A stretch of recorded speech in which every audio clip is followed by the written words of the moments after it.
I have a twin brother named George, and we grew up incredibly close. Understandably, he and I have been best friends for as long as I can remember. Growing up, we would do everything together, from playing small pranks on our families to playing video games late into the night after our parents would fall asleep. He was my buddy, and we would share everything, our secrets, dreams, and even the same sense of humor that only twins can truly appreciate. I remember initially when we joined the school, we were often mistaken for each other, which we would sometimes use to our advantage to play pranks. Our classmates and teachers would constantly get confused with us, which would make George and I just laugh at them harder. We played on the same sports team, helped each other with homework, and even had the same group of friends, so we were around each other constantly. It was like having a built-in best friend in my family who understood me better than anyone else. Our bond wasn't just about the fun games, though. We were there for each other through the tough times, too. When our parents were going through a rough patch in their marriage, George and I would lean on each other for support. I remember our parents would fight constantly, and their disagreements kept escalating to the point where it became so abusive that I would often have to step in to protect our mom from our dad. Dad hated that I took mom's side, but I didn't care. George, on the other hand, was very much scared of Dad, so he would try to keep his mouth shut as much as possible in these situations, avoiding any confrontation. Our dad was an intimidating figure, especially when alcohol was involved. His drunken rages was something out of a nightmare. He would return home drunk late at night and stagger around the house, breaking anything that came within his reach. The shouts and curses would echo through the walls, a constant reminder of his unpredictable temper. Anyone who dared to come close risked getting hit, as his anger often turned violent. I have lost count of the number of times I witnessed him passed out on the couch, reeking of alcohol, with a dark stain spread across his pants where he would have pissed himself. It was a disgusting sight that became disturbingly familiar to us. George and I lived in a state of perpetual anxiety, never knowing what would set him off next or how bad the damage would be. If Mom ever protested against his behavior, Dad would start yelling at her relentlessly, berating her until she would succumb to crying. I vividly remember the times he would throw her food on the floor or on her face, screaming at her about how she couldn't cook like his mom. He would complain about how dirty the house was and accuse her of not being good enough for him. He would drag her out of the house and threaten to throw her on the streets while she would scream for help. We lived in one of those neighborhoods where other people would see everything and know the abuse going on, but would keep their noses out of others' business since they didn't want to interfere between a man and his wife. But even if they would have called the police, I doubt our mother would have filed a complaint against our dad since she didn't have anywhere to go and was so used to being treated like that. I never really understood why my dad was so harsh on her, since my mom really did her best as much as she could with what she had. She worked as a part-time server as well as took care of me and my twin full-time. All her paychecks went to our dad, since he refused to let her have her own bank account, as he wanted to take care of the finances around the house. Dad did nothing to help us around the house except terrorize us just because he paid for our rent and amenities. He would constantly remind us about how we lived under his roof, so we had to listen to him. Otherwise, he would kick us out to the streets. As a child, I felt paralyzed and didn't know how to react to his explosive outbursts. However, as I grew older, I began to find my voice and the courage to stand up to him. I would ask Mom to retreat to her bedroom before Dad came home drunk so she could be away from his wrath. I would then take on the task of serving Dad his dinner myself. If he ever threw the plate of food away in anger without eating, I would refuse to serve him again, no matter how much he yelled at me. When he threw things at me in his fits of anger, I would deliberately refuse to clean and leave the mess on the floor so the next time he walked through the house barefoot, he would accidentally step on the debris and injure himself. I thought with time he would become stronger and better, however, when George and I became teenagers. I started to notice slowly that he began behaving a bit more like Dad, especially around girls our age. He would make derogatory comments to our female classmates, saying things like they shouldn't waste their time and study and that they belonged in the kitchen. These comments would irritate me, but I tried to chalk it up to him trying to be funny so he could fit in and be well liked by our classmates. I also noticed that people generally invited me to parties and would later invite George only if I reminded them. I guess George noticed this too and thought being funny and saying sarcastic remarks would make him look better. Unfortunately, his comments started to grow increasingly sexist. One time at a birthday party, he called one of my female friends a fat kitten and told her that no one would ever marry her if she stayed fat, and that guys would just sleep with her and leave her. He tried to laugh it off after the comment as if it wasn't a big deal, while my friend had tears in her eyes. I felt so terrible for her that I mumbled an apology and dragged my brother out of the party. I was furious and yelled at him for being such an embarrassment in front of everyone. George argued back while laughing, saying I shouldn't get so worked up over a joke, and that he was just pointing out the obvious. I told him firstly that it was rude and that he had no right to say such mean things to anyone, especially on their birthdays. But he insisted he was just being funny. I looked him straight in the eyes and said, "No one laughed at your comment. So who did you think you were being funny for?" He grew quiet as I went on to tell him that it was pathetic of him to put down women, especially since that was exactly what our dad did to our mom every day. In my anger, I spit out to him how much I hated him for being so similar to our dad. I knew I had crossed a line because he glared at me. With a smirk, he replied, "Well, maybe I don't mind being like Dad. At least he knows how to keep women in line." His tone was dripping with defiance, as if he didn't see any issue with his behavior, making my blood boil. His words infuriated me, showing just how much he didn't grasp the damage he was causing by acting this way. Later, when we reached home, since I refused to take him back to the party, Mom sensed something was wrong from my sullen expression and asked if we were okay.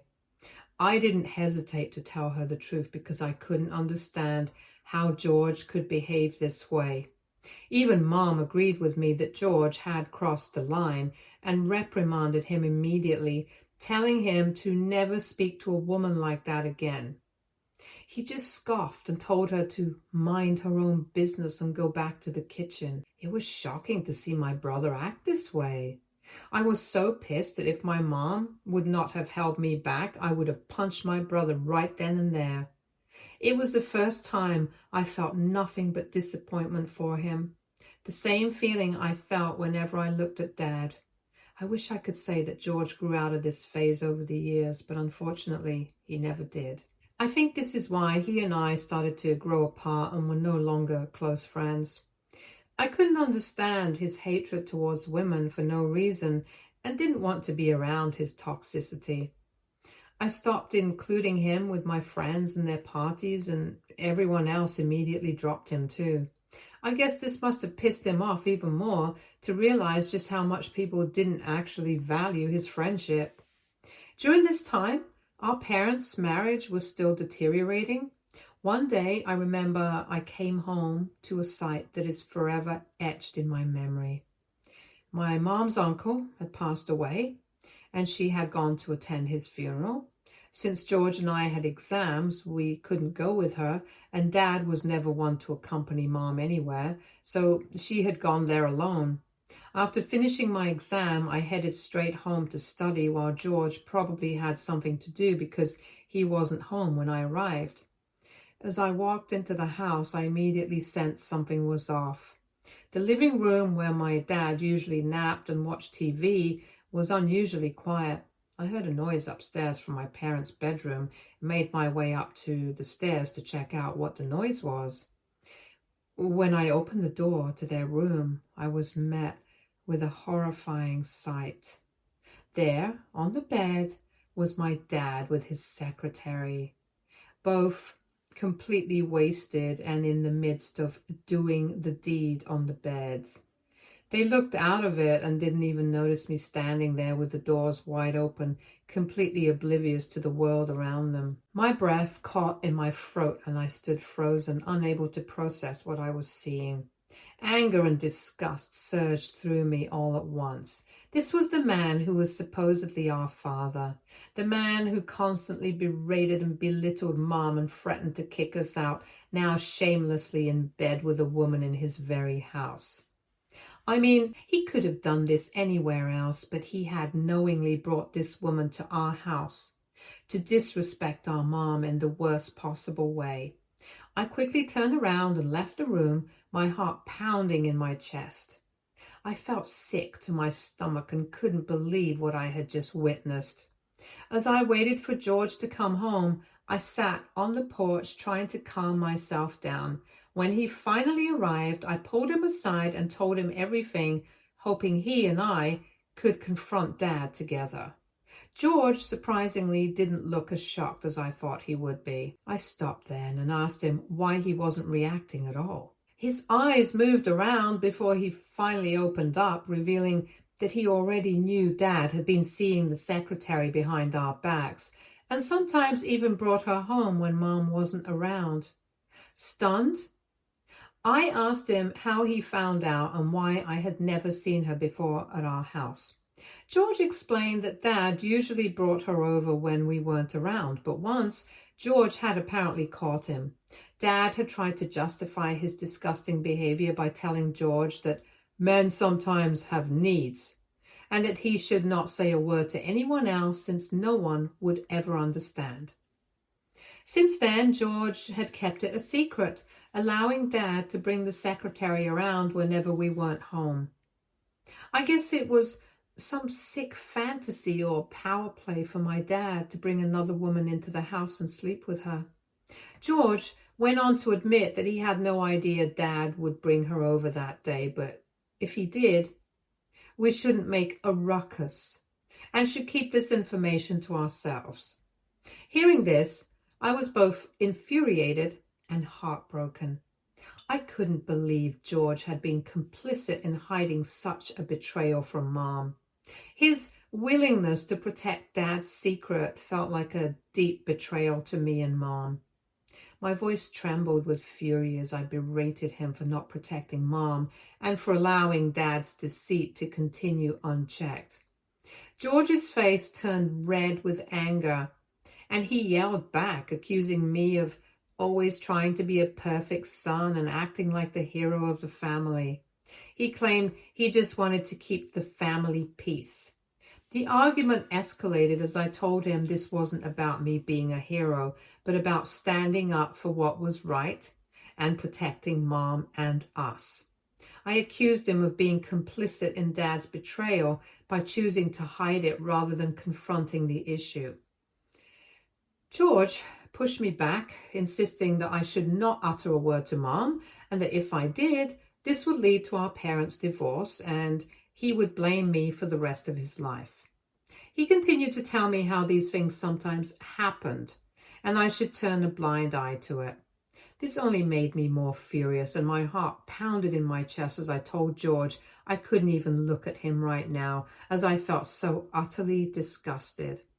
I realized that not only was our dad a hypocrite and a cheater, but my brother, who I had always leaned on, was willing to turn a blind eye to such a glaring wrong. As the anger and disappointment welled up inside me, I decided I wouldn't let this continue.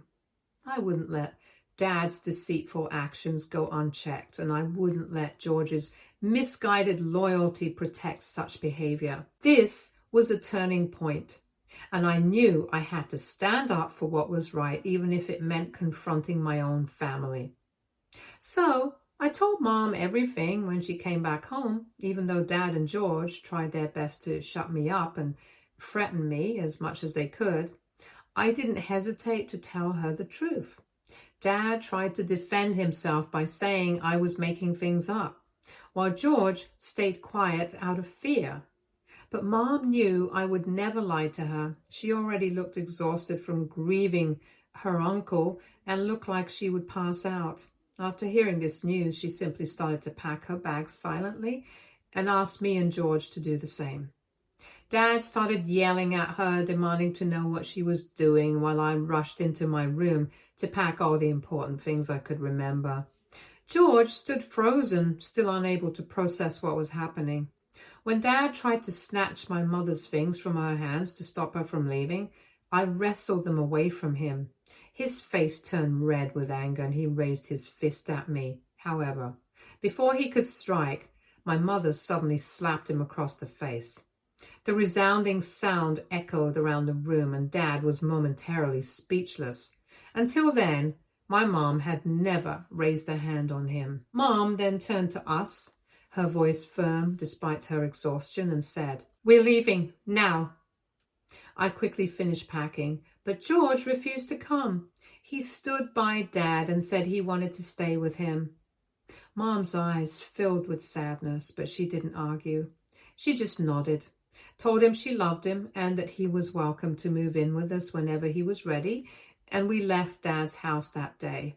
It was a turning point for all of us.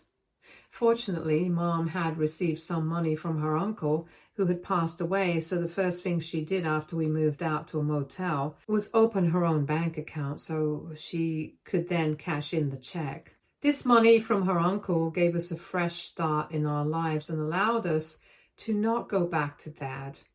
When Mom finally divorced Dad, she took half of everything he owned while he begged her for mercy, saying how he had worked hard for everything and she should not be so greedy. While Mom and I started a new chapter in our lives, George made his choice to stay with Dad despite their divorce. Mom tried her best to stay in touch with him over the years. Once or twice he did come over for dinner at our place, but he and I would always end up fighting as he would continue to blame me for our parents' divorce. He would tell us how Dad was depressed because of what I did and how I had broken up the entire family. Mom would do her best to calm him down while telling him how it wasn't either of our faults and that Dad was the only one who was responsible for everything.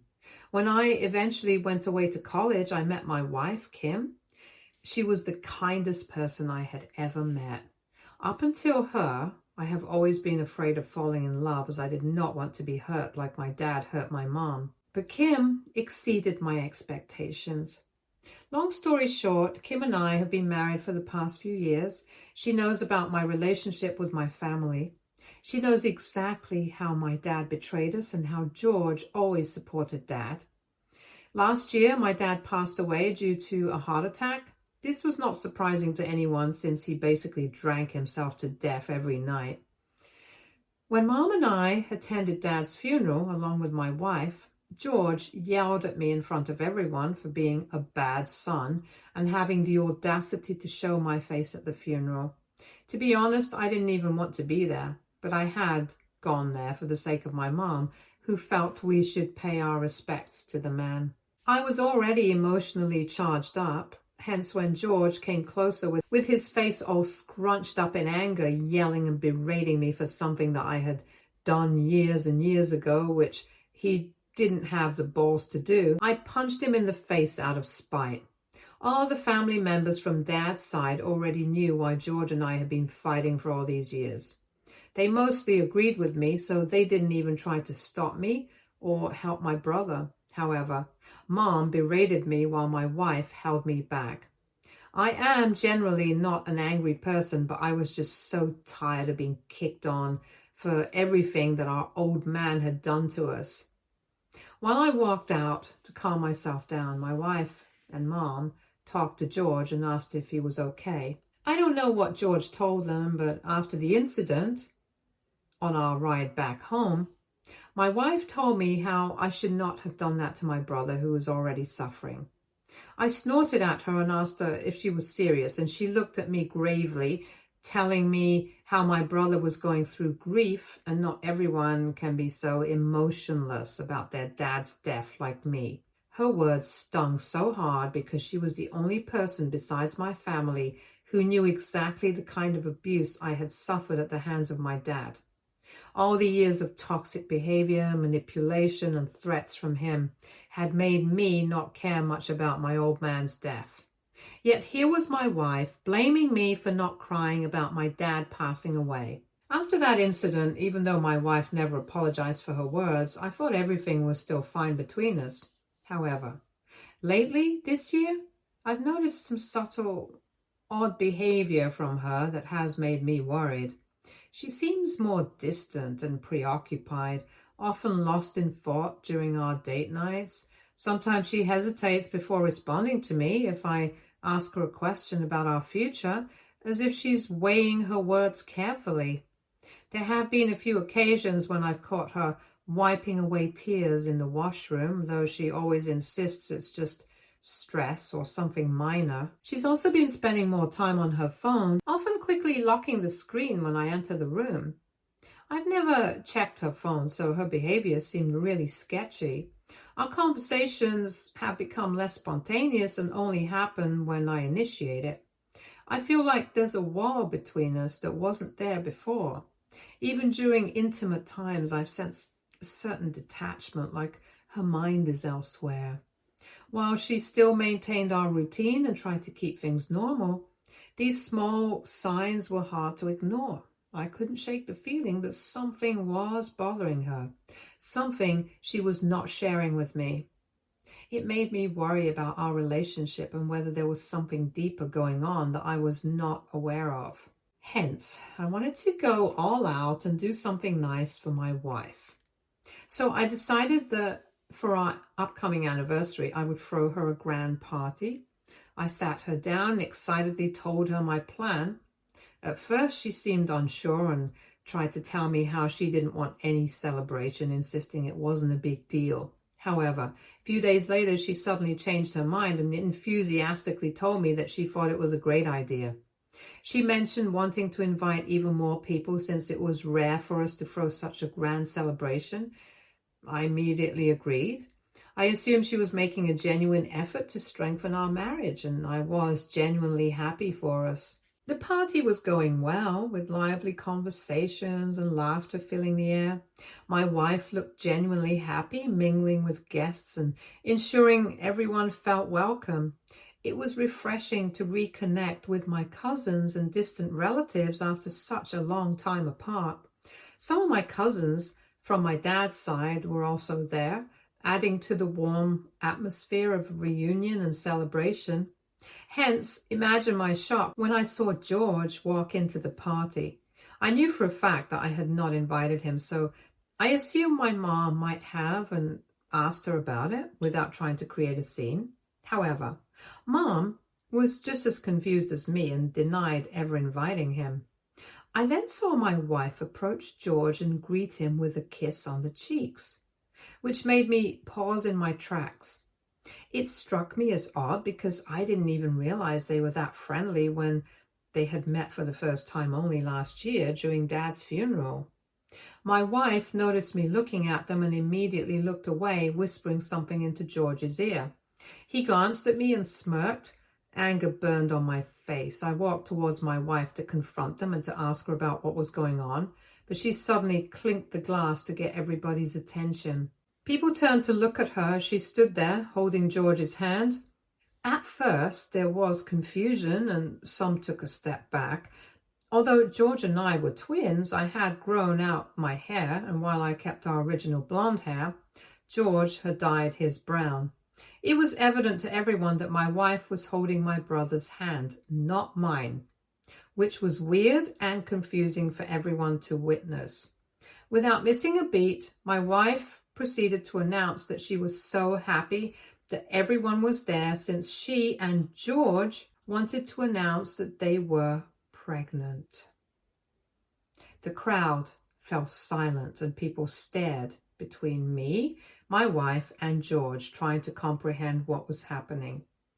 I stood there, dumbfounded, my mouth hanging open in disbelief, refusing to believe what I had just heard.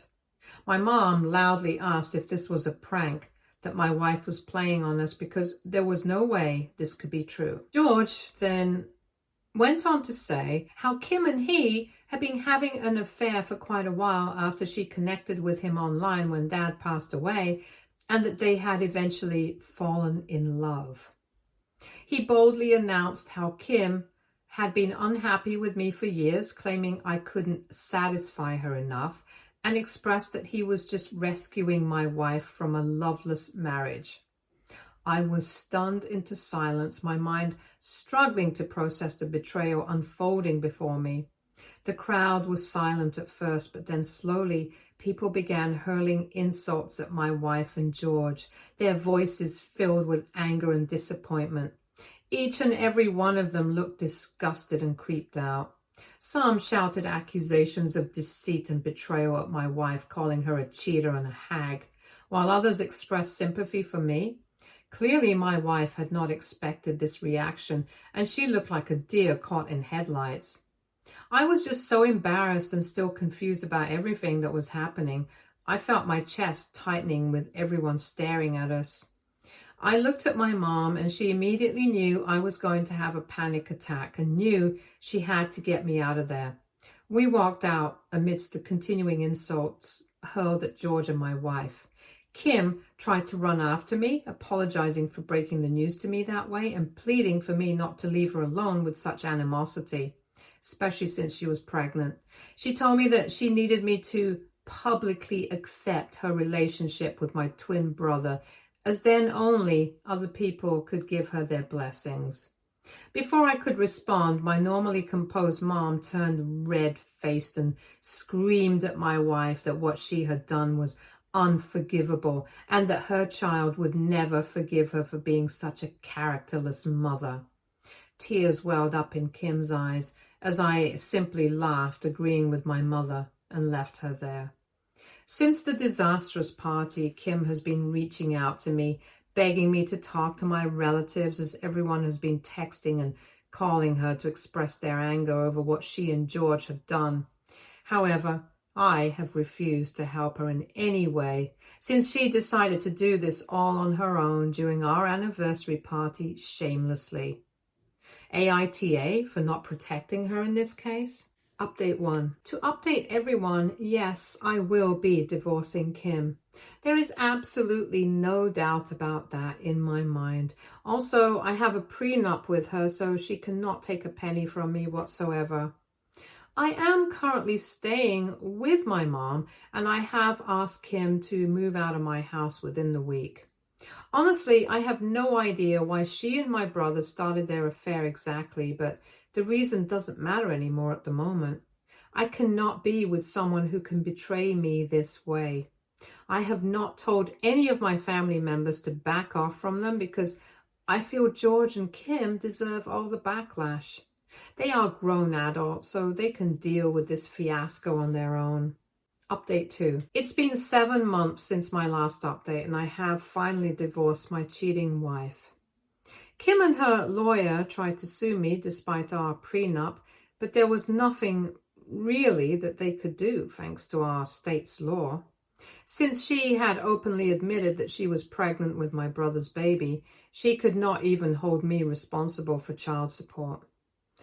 I didn't even spare a glance at her throughout our divorce, even though she tried to beg me to be more understanding about what she had done and how she just fell in love with my brother. As for George, that coward hasn't shown his face to me or tried to confront me after the party. Just like our dad, he doesn't have the balls. Update 3. Hello everyone, it's been a long time since I last updated here. I have sold my previous home and have now moved into a much more lavish place which is convenient for me as a bachelor. Since a lot of you have been asking, Kim did give birth to her baby with George and they now live together. Unlike me, my brother can't afford to give her a great life, hence she now works along with taking care of the baby. My brother is exactly like our dad, who drinks and passes out on most nights. So he's basically an absent father. If you're wondering how I know about all of this, it's from my cousins, from my dad's side, who George reaches out to, supposedly borrowing money from them because he's unable to keep up with the expenses. Mom has cut off all contact with him and has blocked him from everywhere, so he can't go to her for help either.